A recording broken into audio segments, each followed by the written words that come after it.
रूपन्देही 2बाट सत्ता गठबन्धनका राजु गुरुङको उम्मेदवारी खारेज भएको छ। कान्तिपुर समाचारमा आज 2074 सालको निर्वाचनका मुद्दा अझै अदालतमा, भोट माग्दै घर दैलोमा पुगेका उम्मेदवारका लागि बहुरङ्गी रूप बारेको विशेष रिपोर्ट। पहिरोले कर्णाली राजमार्ग अवरुद्ध हुँदा जनजीवन प्रभावित, चाडपर्व लक्षित बजार अनुगमन र सरकारको झारा टराई। अन्तर्राष्ट्रियमा कोरोना विरुद्धको 10 करोड म्याच गुज्रिएका कोभिसिल्ड खोप नष्ट र खेलकुदमा प्रधानमन्त्री कप राष्ट्रिय पुरुष क्रिकेटको उद्घाटन खेलमा 2 विभागीय टिम नेपाल आर्मी र एपीएफ क्लब भिड्ने। नमस्कार, अब मुख्य समाचार।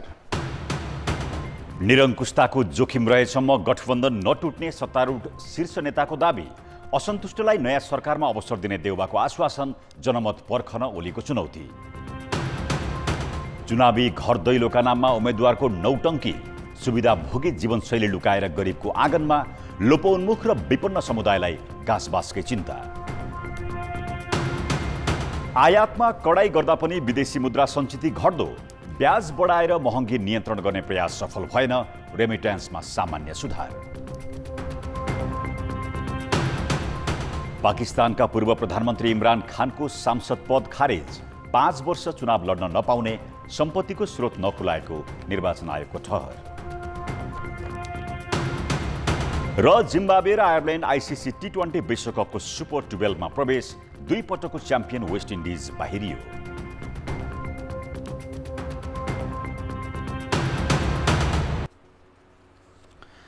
रूपन्देही क्षेत्र नम्बर 2मा प्रतिनिधि सभा सदस्यका लागि सत्ता गठबन्धनका तर्फबाट एकीकृत समाजवादीका उम्मेद्वार राजु गुरुङको उम्मेदवारी खारेज भएको छ।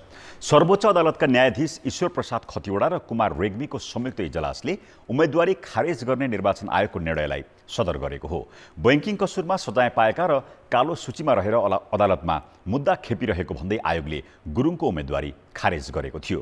त्यसविरुद्ध गुरुङ सर्वोच्च गएकामा अदालतले निर्णय कार्यान्वयन नगर्न असोज 30 गते अल्पकालीन अन्तरिम आदेश दिएको थियो। सर्वोच्चले कालो सूचीमा नाम कायम रहेका व्यक्तिले निर्वाचनमा उम्मेद्वार हुन नपाउने भएकाले निवेदकको माग बमोजिम अन्तरिम आदेश जारी गर्न नमिल्ने आदेश आज गरेको हो। अदालतले अल्पकालीन अन्तरिम आदेशलाई निरन्तरता दिनु नपर्ने उल्लेख गर्दै अरू कानुन बमोजिम गर्न समेत आदेश दिएको छ। 2074मा निर्वाचित प्रतिनिधि सभा तथा प्रदेश सभा सदस्यको कार्यकाल सकिएर अर्को निर्वाचनको प्रचार अभियान चलिरहेको छ। तर 5 वर्ष अघिकै निर्वाचन सम्बन्धी 10 वटा मुद्दा संवैधानिक इजलासमा अझै अड्किरहेको छ। यसले नेपालको न्यायिक प्रणालीकै विश्वसनीयतामा प्रश्न उठाएको छ। 2074 को निर्वाचनमा विजयी सांसदहरूको अयोग्यतादेखि मतगणना विवादसम्मका 10 वटा मुद्दा सर्वोच्च अदालतको संवैधानिक इजलासमा सुनुवाईको पर्खाइमा छन्। अदालतले यस्ता मुद्दाको फैसलालाई वास्तै नगरेको वादी पक्षको भनाइ छ। डिलेड जस्टिस, डिनाय जस्टिस भनिन्थ्यो हैन। अब ढिलो हुनु पनि चाहिँ न्याय नहुनु हो भन्ने भनाइ थियो। अब त यो चाहिँ डिले जस्टिस मात्र हैन, नेभर जस्टिस जस्तो भयो। त्यसैले त्यो चाहिँ अब हाम्रो अदालतको चाहिँ असंवेदनशीलता को पराकाष्ठ हो। अब के हुन्छ भने तपाईको अर्को चुनाव हुन्छ, अब त्यो मुद्दा असान्दर्भिक भयो भनेर अदालतले भनिदिन्छ। त्यो असान्दर्भिक भन्न मिल्ने समय पर्खेर बसिरहेको। संखुवा सभामा एमालेका राजेन्द्र गौतमसँग 1043 मतले पराजित भएका दीपक खड्काले मतगणनाका क्रममा बदर मतलाई सदर र सदर मतलाई बदर गराएको भन्दै मुद्दा दायर गरेका थिए। सुनसरी 3मा एमालेकी भगवती चौधरी कांग्रेसका विजय कुमार गच्छेदारसँग 321 मतले पराजित भइन्। बदर मत पनि रुख चिन्हमा गणना गर्न लगाएको आरोप सहित उनी पनि सर्वोच्च अदालत पुगिन्। 2074 को प्रदेशसभा निर्वाचनमा तनहु 2 कबाट माओवादी केन्द्रकी आशा कोइरालासँग 7 मतले पराजित प्रदीप पौडेलले पनि पुनः मतगणना हुनुपर्ने माग गर्दै सर्वोच्चमा रिट हालेका थिए। पटक पटक पेशी चढाए पनि मुद्दाको सुनवाई नै नगर्दा न्याय प्रणालीको विश्वसनीयतामै प्रश्न उठ्ने कानुनका जानकार बताउँछन्। मैले जित्न पाउनु पर्थ्यो, मैले जित्न पाइनँ। मलाई वास्तवमा पराजित गरियो, हराएर मलाई वास्तवमा विचलन गरियो र वास्तवमा धाँधलीपूर्वक वास्तवमा भएको चुनावले गर्दा म हार्न पुगेँ भन्ने जुन इस्यु उठाएका छन्, जुन प्रश्न लिएर वास्तवमा उनीहरू गए नि, त्यो प्रदेशसभा त विघटन भइसक्यो।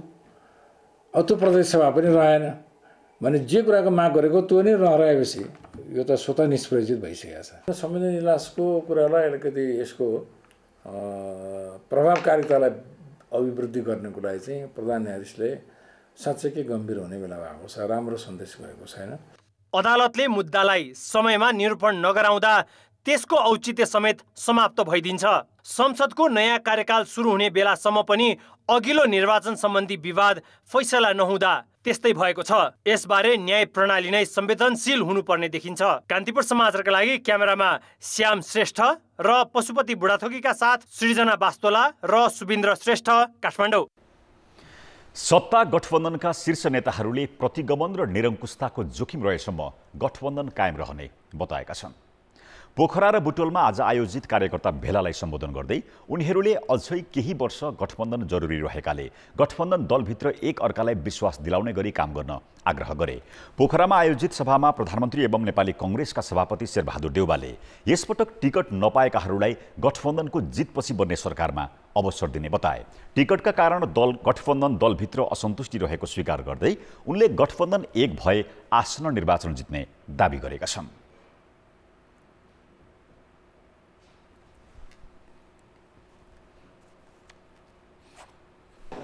एक भएर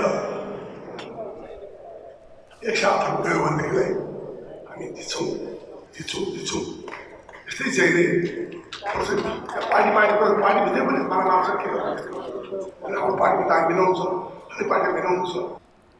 माओवादी केन्द्रका अध्यक्ष पुष्पकमल दाहालले निर्वाचन जित्नका लागि र सत्ता प्राप्तिका लागि गठबन्धन नबनेको दावी गर्दै प्रतिगमन र निरङ्कुशताको जोखिम रहेसम्म गठबन्धन आवश्यक हुने उल्लेख गरेका छन्। खाली एउटा निर्वाचन जित्नको निम्ति सत्ता प्राप्तिको निम्ति मात्रै हो कि भनेर सोचियो भने गठबन्धनको पछाडि रहेको वैचारिक, राजनैतिक र सैद्धान्तिक महत्त्वलाई अवमूल्यन गरेको ठहर। एकीकृत समाजवादीका अध्यक्ष माधव कुमार नेपालले अधिनायकता विरुद्ध स्वाभाविक र पवित्र उद्देश्यका लागि गठबन्धन बनेको धारणा प्रस्तुत गरेका छन्। हाम्रो यो गठबन्धन स्वाभाविक हो र पवित्र उद्देश्यका लागि पनि, अरू केही उद्देश्य हाम्रो होइन। बुटवलमा आयोजित भेलामा पनि शीर्ष नेताहरूले गठबन्धन चुनाव जिताउने तालमेल मात्रै नभएर संविधानको रक्षा र परिवर्तनका उपलब्धि जोगाउने अभियान भएको बताए। अर्को गठबन्धन बनाएर संविधान नै खलबल्याउने प्रयास भइरहेको भन्दै उनीहरूले त्यसविरुद्ध अग्रगामी गठबन्धन बनेको दावी गरेका छन्। आगामी निर्वाचनमा गठबन्धनले नजिते अधिनायकवाद हाबी हुने उनीहरूको भनाइ छ। भेलामा कांग्रेस वरिष्ठ नेता रामचन्द्र पौडेल र गृहमन्त्री बालकृष्ण खाडले चुनावपछि तीनै तहमा गठबन्धन सरकार बन्ने दावी गरेका छन्। सहमति, सहकार्य र एकताले नै संविधान जारी भएको उल्लेख गर्दै उनीहरूले त्यसैको रक्षाका लागि अहिले पनि दल सहमति, सहकार्य र एकताका साथ अघि बढेको बताए।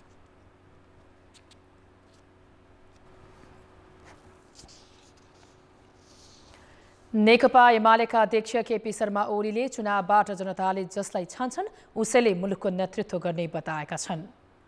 काठमाडौँमा आज पार्टी सम्बद्ध लोकतान्त्रिक आदिवासी जनजाति संघले गरेको कार्यक्रममा अध्यक्ष ओलीले निर्वाचनका बेला आफूले कुनै आश्वासन नबाड्ने बताएका छन्।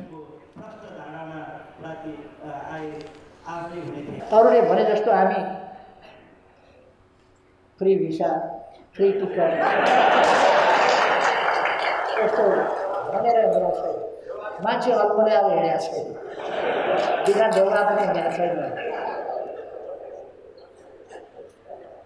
मान्छे अल्मल्याउने काम गरेको छैन। हाम्रो काम अल्मल्याउने होइन, जनतालाई सचेत बनाउने हो, सङ्गठित बनाउने हो र अगाडि बढाउने।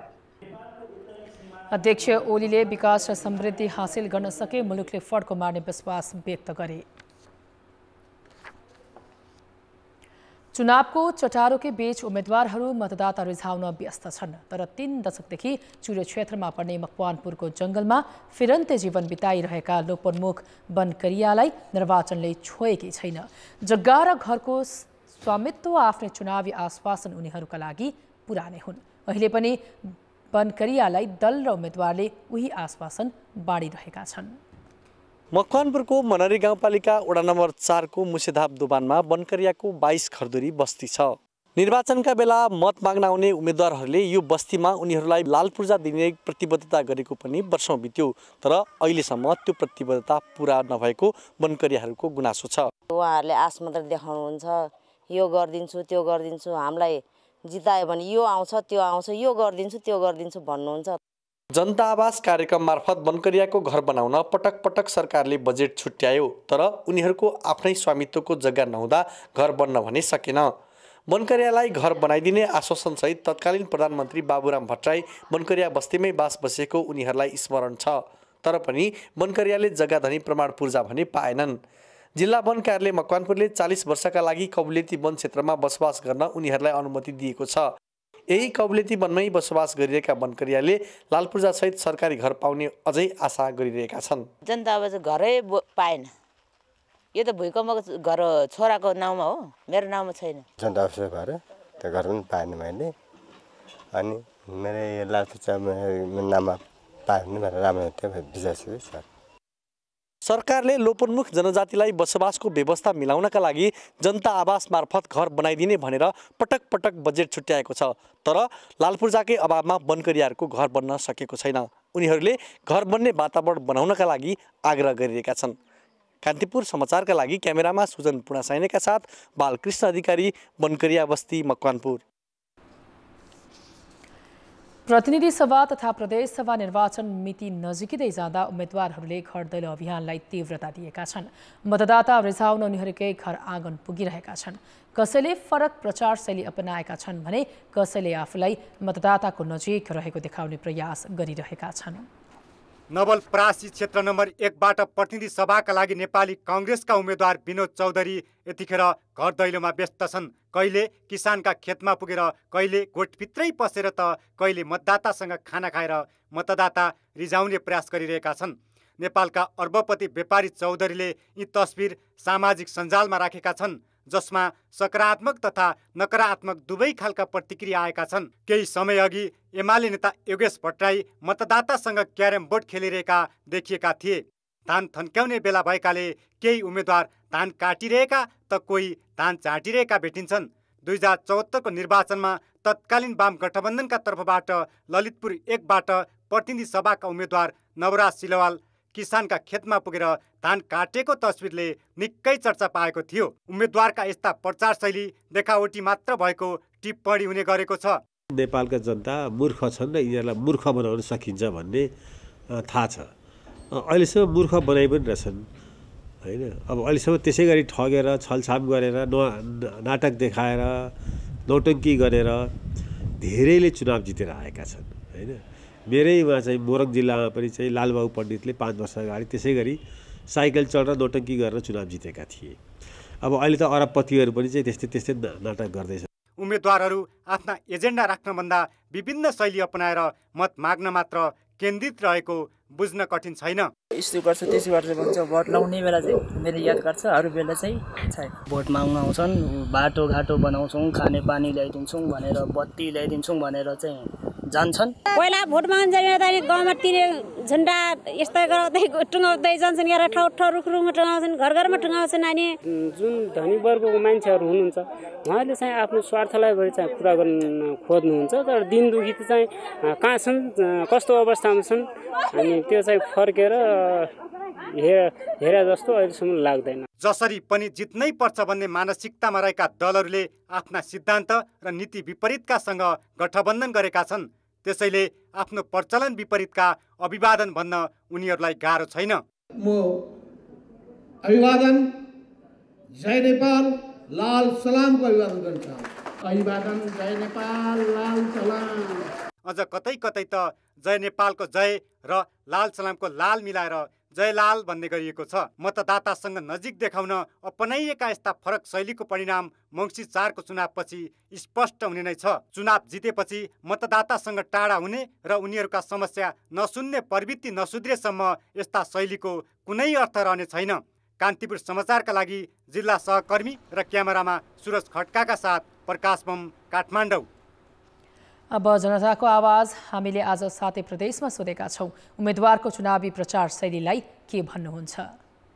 जनताको आवाज आफ्नो विकास आफ्नो गरेको कामको परिचय दिन्छ। भोट माग्न आउँछन्, पहिला जस्तो चटकिलो भटकिलो छैन। घर घर पनि खासै भेटघाट गर्नु भएको छैन। जागिर गराइदिन्छौँ छोरा नातिहरूलाई भन्छन्। कोही देखिया छैन अहिलेसम्म नेताहरूले हामीलाई केही आश्वासन पनि दिएको छैन, केही पनि सहयोग पनि गरेका छैन। दुनियाँलाई डिस्टर्ब गर्ने भएको छैन, एकदम शान्तिपूर्ण छ, राम्रो छ। घर दैलो कार्यक्रममा व्यस्त भएको देखिन्छ। जिउ गर्छन्, भोट दिनु पर्यो भन्छन्, पछि चुनाव जितेपछि हेर्दैन। शान्ति वातावरणसित प्रचार गर्नुभएको छ। जुन मान्छे कहिले पनि आउँदैन त्यसले चाहिँ अब कसैलाई प्रणाम गर्छ, त्यो त तरिका भएन। पहिलाको भन्दा अहिलेको ठीक लागेको छ। खेतमा गएर धान काटे जस्तो गर्ने, चुनावको बेला चाहिँ आउने, सँगै बस्ने, खाने, बारीमा सँगसँगै गए जस्तो गर्ने, गरिबको घरमा जाने ओर्ने, त्यस्तो त्यो देखावटी मात्रै हो। आफूले गरेका कामहरूको चाहिँ प्रचार गर्ने त्यो खालको चाहिँ छ। अहिले घर घरमा जान्छ, भोलि जितेर जान्छ, कोही भेट्न आउँदैन। खर्चिलो अलिकति महँगो खालको अहिले देखिरहेछ। यो अहिलेको आधुनिक प्रविधिमा प्रचार शैली चाहिँ अब आधुनिक प्रविधिबाटै गर्नुपर्छ। थोरै सङ्ख्यामा मत माग्न हिँडेका छन्। एजेन्डामा भन्दा पनि गाली गलोचमा आधारित भएर गइरहेको पाइन्छ।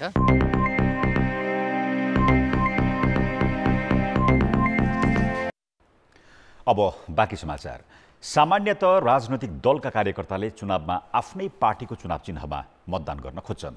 उम्मेद्वार जोसुकै भए पनि उनीहरूको पार्टीको नीति र सिद्धान्तलाई आधार मानेर मतदान गर्छन्।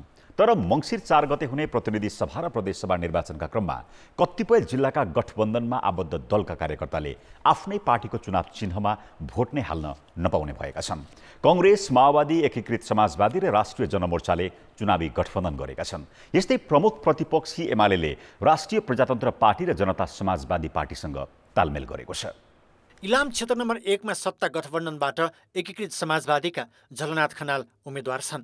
यही क्षेत्रको प्रदेशसभा कमा पनि एकीकृत समाजवादीकै खिनु लवाङ लिम्बुले उम्मेदवारी दिएपछि कांग्रेस र माओवादी केन्द्रका कार्यकर्ताले दुवैतिर आफ्नो पार्टीको चिन्हमा भोट हाल्न पाउने छैनन्। झापा 1 को प्रतिनिधि सभामा कांग्रेसका विश्वप्रकाश शर्मा र प्रदेश कमा पनि कांग्रेसकै गोपाल तामाङ उम्मेद्वार छन्। यी क्षेत्रमा गठबन्धन दलका अरूको उम्मेदवारी छैन। गोरखा क्षेत्र नम्बर 2 मा माओवादी केन्द्रका पुष्पकमल दाहाल र प्रदेशसभाको खमा एकीकृत समाजवादीका उम्मेद्वार भएपछि कांग्रेस कार्यकर्ताले आफ्नो चुनाव चिन्हमा भोट दिनै पाउने छैनन्। गठबन्धन नै जिताउँछ हामीले। हाम्रो क्षेत्रमा चाहिँ प्रतिनिधि कांग्रेसबाट उम्मेदवार हुनुहुन्छ। माओवादी कार्यकर्ताहरूले चाहिँ कांग्रेसलाई नै भोट दिएर चाहिँ हामीले गठबन्धनलाई जिताउँछौँ। हामीले उम्मेदवारको उसले गर्दा पनि भोट हाल्नुपर्छ, चिन्ह नहेरिकन उम्मेदवारलाई हेरेर पनि भोट हाल्नुपर्छ। उता कञ्चनपुर 2 मा पनि प्रतिनिधि सभा र प्रदेशसभा कमा गठबन्धनका तर्फबाट कांग्रेसको मात्रै उम्मेदवारी हुँदा माओवादी र एकीकृत समाजवादीका मतदाताले आफ्नो पार्टीको चुनाव चिन्हमा मत हाल्न पाउने छैनन्। मोरङ 5 मा प्रतिनिधि सभा र प्रदेशसभामा कांग्रेसका मात्रै उम्मेदवार छन्।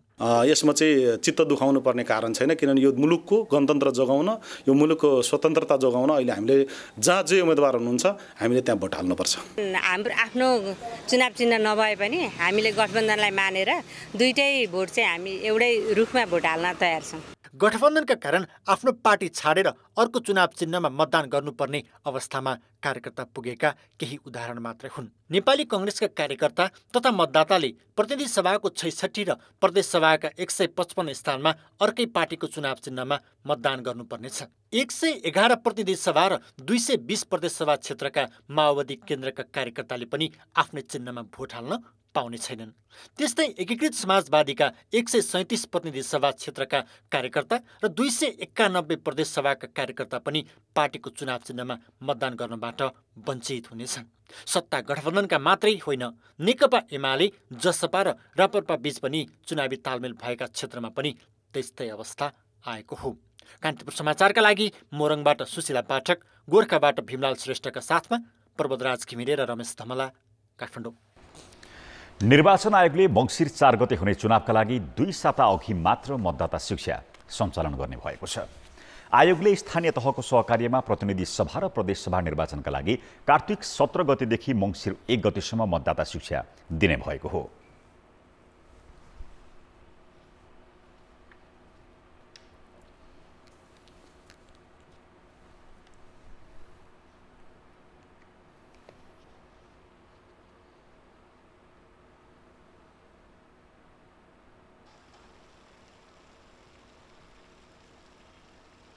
प्रत्येक वडामा एकजनाको दरले चलाउँदाखेरिमा 6743 जना हुन्छ। यदि महानगरपालिका र उपमहानगरपालिकाले चाहिँ वडाहरूमा त्यो घर दैलो नगरेर हामी यो घुम्ती टोली जस्तो बनाएर माइकिङ गरेर अथवा टोलमा गएर प्रचारात्मक तरिकाले शिक्षा दिन्छौँ भन्ने चाहिँ सोच्नु हो भने केही 400 जति वडाहरू छन्। ती 400मा डबल गरेर 800 जना गर्दाखेरिमा लगभग 7000 जनशक्ति परिचालित हुन्छ। आयोगले मतदाता शिक्षाका लागि चाहिने सामग्री पालिकाहरूमा पठाइसकेको जनाएको छ। कर्णालीका 5 हिमाली जिल्लालाई जोड्ने एकमात्र मुख्य सडक कर्णाली राजमार्ग 2 सातादेखि बन्द छ। दैलेख, कालीकोट र जुम्लाका दर्जनौं स्थानमा पहिरो जाँदा राजमार्ग अवरुद्ध भएको हो। असोज 19 गतेदेखि बन्द भएको राजमार्ग नखुल्दा यस क्षेत्रको जनजीवन प्रभावित भएको छ। दैनिक उपभोग्य वस्तु र पेट्रोलियम पदार्थको अभाव हुन थालेको छ।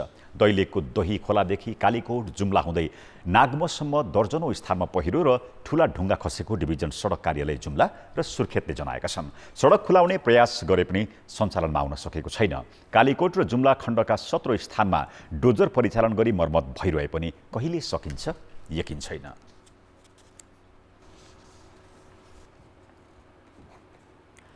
तिहारको रमझम सुरु भइसकेको छ। अहिले बजारमा किलमेल गर्नेहरूको चहल पहल छ। भाइटिकाको दिन लगाइने सप्तरङ्गी टीकादेखि भाइ मसलाको व्यापार बढेको छ। यस्ता सामान किन्दा र उपभोग गर्दा सचेत रहन चिकित्सकले सुझाव दिएका छन्। तिहारका लागि बजारमा पाइने सप्तरङ्गी टीकादेखि भाइ मसलामा मिसावट हुन सक्ने भएकोले सचेत रहन चिकित्सकले सुझाव दिएका छन्। सस्तो सामानको लोभमा गुणस्तर ख्याल नगर्दा जोखिम निम्तिन सक्ने भनाइ छ। तिहारको रङ चाहिँ हाम्रो जुन आफ्नो विदेशबाट भित्रिएको संस्कृति भनौँ हैन, घरको वरिपरि अगाडि वरिपरि त्यो रङ्गोली बनाउने चलन छ।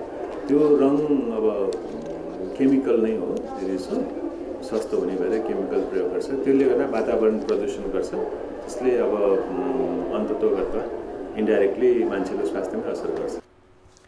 तिहार अर्थात् यमपञ्चकको अन्तिम दिन दाजुभाइलाई सप्तरङ्गी टीका लगाउने चलन छ। आफ्ना दाजुभाइको दीर्घायु र सफलताको कामना गर्दै दिदी बहिनीले विधिपूर्वक सप्तरङ्गी टीका लगाइदिने गर्दछन्। ऊर्ध्व सप्तलोक, अधो सप्तलोक होइन, सर्वत्र विजय प्राप्त होस्, जीवन रङ्गमय बनोस् भनेर रङ पनि त्यति छ। जम्मा हाम्रो इन्द्रणीमा पनि त त्यति मात्रै रङ हुन्छ नि त।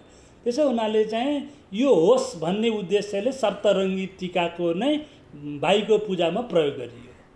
यस वर्षको भाइटिकाको उत्तम साइत कार्तिक 10 गते बिहान 11:37 रहेको नेपाल पञ्चाङ्ग निर्णायक समितिले जनाएको छ। अर्थ र विकास। सर्वोच्च अदालतले नयाँ लाइसेन्स दिने प्रक्रिया तत्काल अघि नबढाउन नेपाल धितोपत्र बोर्डलाई अल्पकालीन अन्तरिम आदेश दिएको छ। निर्वाचनको मुखैमा नेपाल धितोपत्र बोर्डले नयाँ ब्रोकर कम्पनी, नयाँ स्टक एक्सचेन्ज र वस्तु विनिमय बजार सञ्चालनका लागि लाइसेन्स दिने प्रक्रिया अघि बढाएको भन्दै अधिवक्ता दीपक विक्रम मिश्रले सर्वोच्चमा रिट दायर गरेका थिए। न्यायाधीश तिलप्रसाद श्रेष्ठको एकल इजलासले अर्को निर्णय नहुँदासम्म लागू हुने गरी अल्पकालीन अन्तरिम आदेश जारी गरेको हो। धितोपत्र बोर्डले असोज 2 गते नयाँ ब्रोकर, नयाँ स्टक र वस्तु विनिमय बजार सञ्चालनका लागि आवेदन खुला गरेको थियो। यसका लागि नयाँ 45 र पुरानो 146 वटा कम्पनीले आवेदन दिएका छन्। आयातमा कडाई गरिए पनि विदेशी मुद्रा सञ्चितमा गिरावट हुने क्रम जारी छ। त्यसैगरी ब्याज दर बढाएर महँगी नियन्त्रणको प्रयास पनि सफल हुन नसकेको देखिएको छ। नेपाल राष्ट्र बैंकले आज सार्वजनिक गरेको देशको वर्तमान आर्थिक तथा वित्तीय स्थिति सम्बन्धी प्रतिवेदनमा विदेशी मुद्राको सञ्चित 2.2% कमी आएर 2079 भदौ मसान्तमा 11,89 अर्ब 16 करोड कायम भएको छ। जसअनुसार मसान्तमा 12,15 अर्ब 80 करोड थियो। विदेशी मुद्रा सञ्चित कम हुँदै गएपछि मुलुकको आयात धान्ने क्षमता पनि घट्दै गएको छ। भदौसम्मको सञ्चितले 7.7 महिनाको वस्तु तथा सेवा आयात धान्न पर्याप्त हुने देखिन्छ। जबकि गत साउनमा मुलुकको सञ्चितले 8 महिनाको वस्तु तथा सेवा आयात धान्ने क्षमता राख्दथ्यो। मुलुकमा भित्रने रकमको तुलनामा बाहिर हुने रकम बढेसँगै सञ्चित घटेको हो। मुलुकको शोधनान्तर स्थिति 23 अर्ब 68 करोडले घाटामा छ। नेपाल सरकारले गर्यो, नेपाल राष्ट्र बैंकले गर्यो, त्यो आयात व्यवस्थापन नगरेको भए हामी थप समस्यामा पर्न सक्थ्यौँ। र जसले जुन सावधानीपूर्वक आयात व्यवस्थापनको काम सरकार र नेपाल राष्ट्र ब्याङ्कले गर्यो त्यसले चाहिँ विदेशी विनिमय सञ्चितको स्तरलाई धेरै तल जान दिएन, एउटा निश्चित लेभलमा अहिले पनि राखिरहेको छ। महँगी भने साउनको तुलनामा भदौमा बढेर 8.64% पुगेको छ, जबकि साउनमा 8.26% थियो। भदौमा फलफुल र घिउको सबैभन्दा बढी अर्थात् 16.29% र रेस्टुरेन्ट तथा होटलको 14.53%ले मूल्य बढेको छ। हिमाल, पहाड र काठमाडौँ उपत्यकामा भन्दा बढी महँगी तराईमा देखिएको छ। यता रेमिट्यान्समा भने सुधार आएको छ। रेमिट्यान्स 19.8%ले वृद्धि भएर 1,87,04 पुगेको छ। अघिल्लो वर्षको सोही अवधिमा रेमिट्यान्स 5.8%ले घटेको थियो। जब जब चाडपर्व आउँछ अनि बजार अनुगमनको चर्चा हुन्छ। बजार अनुगमन गर्ने निकाय अरू बेला गुमनाम जस्तै भए पनि चाडबाडका बेला सक्रिय हुन्छन्। व्यवसाय तथा फर्ममा अत्यधिक कैफियत यही बेला भेटिन्छ। तिहार नजिकैसँगै अहिले बजार अनुगमनको अधिकार पाएका सबै निकाय सक्रिय भए पनि बजारको अवस्थामा सुधार आएको छैन। वाणिज्य आपूर्ति तथा उपभोक्ता संरक्षण विभाग, खाद्य प्रविधि तथा गुण नियन्त्रण विभाग, काठमाडौँ महानगरपालिका लगायतका निकायले छुट्टा छुट्टै र संयुक्त रूपमा बजार अनुगमन गरिरहेका छन्। 24 देखि चाहिँ रेड कलर आउने बित्तिकै हामी चाहिँ यो चाहिँ खराब भयो, खाना योग्य छैन भन्ने कुरा बुझ्नुपर्छ। अहिलेको बजार अनुगमन तिहार लक्षित छ। तिहारमा मिठाईको अत्याधिक खपत हुन्छ। त्यही मिठाई पसलमा भने कहीँ सरसफाई छैन त कहीँ खान अयोग्य भइसकेको तेलको प्रयोग भइरहेको छ। फोहोर भेटिएको र खान अयोग्य वस्तु भेटिएको पसल अनुगमन टोलीले सिल गर्ने गरेका छन्। तेलको भन्दा तेलको प्रयोगमा समस्या छ। जस्तै फ्राई गर्ने खाद्य वस्तुहरू धेरै टाइमसम्म फ्राई गर्यो भने त्यो समस्या हुन्छ, ट्रान्स फ्याटी एसिड डेभलप हुने, त्यो चाहिँ हाम्रो लागि त्यो नन कम्युनिकेबल डिजिजको लागि अलिक समस्या हुन्छ। त्यसले गर्दा अहिले हाम्रो फोकस भनेको अहिले त मापदण्ड पनि तोकेका छौँ हामीले। तेलमा इमिडिएटै पकाएको तेलमा चाहिँ यो टोटल पोलार मेटेरियल भनेर टिपिएम चाहिँ 25 भन्दा एभोभ हुनुहुन्न भन्ने छ। चाडपर्वमा हुने अनुगमनले बजारको अवस्थामा सुधार ल्याउन भने सकेको छैन। त्यति मात्र होइन, उपभोक्तालाई सचेत बनाउन पनि यस्ता क्षणिक अनुगमन प्रभावकारी देखिएका छैनन्। हामी यहाँ त्यही तिहारको लागि मिठाईहरू लिन आएको थियौँ होइन, अनि खायौँ पनि होइन मिठाईहरू। अनि मिठै लाग्न चाहिँ समोसा पनि लिन आएको। समोसामा चाहिँ त्यो तेल चाहिँ धेरैचोटि प्रयोग भएको पाइयो होइन, अलिक अखाद्य जस्तो देखियो होइन। त्यही भएर चाहिँ हामीले अब समोसा नलानेमा चाहिँ पुग्यौँ। बजार अनुगमनको मुख्य जिम्मेवारी वाणिज्य विभागको हो। यो सँगै जिल्ला प्रशासन कार्यालयले पनि अनुगमन गर्ने गरेको छ। त्यति मात्र होइन, प्रत्येक स्थानीय सरकारलाई आफ्नो क्षेत्रमा अनुगमन गर्ने अधिकार छ। तर कुनै पनि निकायले गरेको अनुगमन प्रभावकारी नहुँदा बजारको अवस्थामा सुधार आएको देखिँदैन।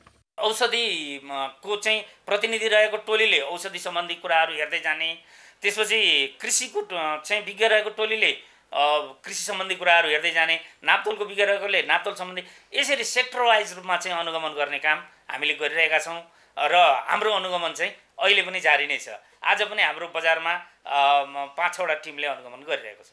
गुणस्तरीय वस्तु प्रयोग गर्न पाउनु उपभोक्ताको अधिकार हो, तर केही व्यवसायीको गलत कामले उपभोक्ता ठगिने गरेका छन्। यस्तो अवस्था आउन नदिन सबै निकायबीच समन्वयमा अनुगमन गर्नु त छँदैछ, स्वयं उपभोक्ता समेत सचेत हुनु आवश्यक छ। कान्तिपुर समाचारका लागि क्यामेरामा मुरारी घिमिरेका साथ भरत रावल, काठमाडौँ। अब जनमतको अन्तिम परिणाम। जनमतमा हिजो हाम्रो प्रश्न थियो, गौतम बुद्ध अन्तर्राष्ट्रिय विमानस्थलको व्यावसायिक क्षमता बढाउन के गर्नु पर्ला? ए, सेवा प्रदायकलाई आकर्षण, बी, पर्यटक बढाउने योजना, र सी, सरकारी सेवा सरलीकरण। जनमतको अन्तिम परिणाम यस्तो छ, ए, सेवा प्रदायकलाई आकर्षणमा 19%, बी, पर्यटक बढाउने योजनामा 31% र सी, सरकारी सेवा सरलीकरणमा 50% मत प्राप्त भएको छ। अब आजको प्रश्न। जनमत। चाडपर्वका बेला मात्र बजार अनुगमन गर्ने प्रवृत्तिलाई के भन्ने? ए, नीतिगत कमजोरी, बी, उपभोक्तामाथि खेलवाड, र सी, मौसमी अनुगमन। जनमतको अन्तिम परिणाम भोलि बेलुकी 8 बजेको कान्तिपुर समाचारमा प्रसारण गर्नेछौँ। कृपया NEWS न्युज स्पेस AB वा सी टाइप गरी 34001मा SMS गरी आफ्नो मत व्यक्त गर्नुहोला। खेलकुद समाचार। कान्तिपुर खेलकुद समाचारमा स्वागत छ। विश्व क्रिकेटको पुरानो क्लब मेरीलेबोन क्रिकेट क्लबको महिला टिमले नेपालको भ्रमण गर्ने भएको छ। भ्रमणका क्रममा MCCले नेपाली महिला क्रिकेटको ICC U19 क्यान 11 तथा मिक्स टिमसँग 6 खेलमा प्रतिस्पर्धा गर्नेछ। 40 र 20 ओभरका 3-3 खेल हुनेछन्। नेपाल क्रिकेट सङ्घ क्यानका अनुसार उमेर समूहका खेलाडीलाई प्राथमिकतामा राखेर एमसिसीसँगका खेल आयोजना गर्ने तयारी छ। अन्डर 19 तथा उदयमान युवा खेलाडीलाई प्राथमिकतामा राखिनेछ। मेरिलेबोनको टिम भोलि नेपाल आइपुग्ने क्यानले जनाएको छ। खेल आगामी सोमबारदेखि सुरु हुनेछन्। 40 ओभरको पहिलो खेल मुलपानी क्रिकेट मैदानमा एमसिसी र मिक्स 11 बीच हुनेछ। मङ्गलबार टिओ मैदानमा आइसिसी अन्डर 19 र एमसिसी बीच 20 ओभरको खेल हुनेछ। त्यसपछिका सबै खेल पोखरा रङ्गशालामा हुनेछन्। मिक्स्ड तथा क्यान 11 का युवा तथा राष्ट्रिय टिमबाट खेलिसकेका खेलाडी टिममा राखिनेछ। एमसिसीले नेपालमा 3 T20 र 3 40 ओभरका खेल खेल्ने तालिका छ। प्रधानमन्त्री कप राष्ट्रिय पुरुष क्रिकेटको उद्घाटन खेलमा नेपाल आर्मी र एपिएफ क्लब भिन्ने भएका छन्। दावेदार दुई विभागीय टिम एकै समूहमा परेका हुन्। कार्तिक 13 गतेदेखि नेपाल क्रिकेट सङ्घ क्यानले गर्ने प्रतियोगिताको खेल तालिका आज सार्वजनिक गरिएको हो।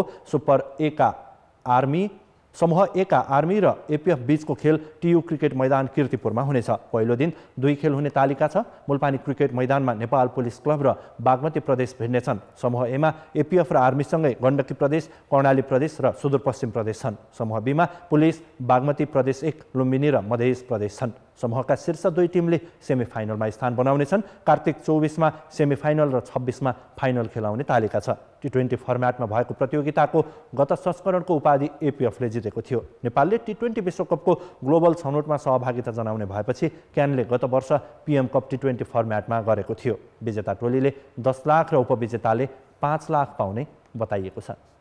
खेलकुद समाचार अहिलेलाई यति नै। अब मौसम।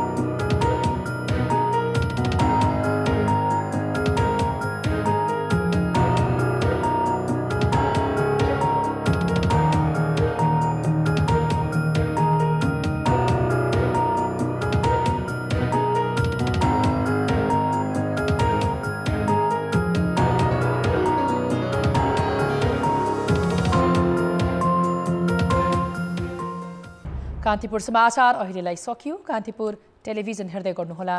नमस्कार।